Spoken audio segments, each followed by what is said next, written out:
Yan guys, malapit na tayo mag 100 tons. Malapit na mag 100 tons guys. Puno ang ating salok. Ayan, makaya ang mga kasimangis na. Ito ang mga PNG local po natin guys. Hindi po kami pure Filipino. Meron kaming local crew na kasama dito from Papua New Guinea guys. Ayan. Ay, isa naman guys, hindi mo ako nakikita eh. Ayan. Tuloy-tuloy pa rin salong guys hanggang sa matapos dahil kita nyo naman napaka-ulan ha. Madilim na sa kapaligiran, umuulan, makulimlim, passing rain sana. Pero sa tingin ko medyo matatagalan ng pagbagsak ng ulan na to dahil parang dahan-dahan lang ang ulan. Kaya kami naman ay tuloy-tuloy para matapos na itong ating pagkasalok.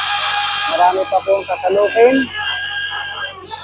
Guys, stay tuned mga kasimangis. Shoutout sa ating 548,000 followers sa Facebook page at ganun din sa ating YouTube channel. Nasa 60,000 pa subscriber na tayo guys. Ayan sa Simangisla_Capilo, all capital letters po. Sa ating YouTube channel guys. Ayan. Simangisla_Capilo, all capital letters, YouTube channel guys. Sa Facebook, hanapin nyo lang po Milo Aranes o i-type nyo lang po yung Simangisla.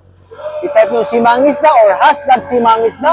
Makikita nyo na po ang aking page, ang aking account. Ayan. So, tuloy-tuloy sa pagsasalok-salok. Ayan, thank you Lord.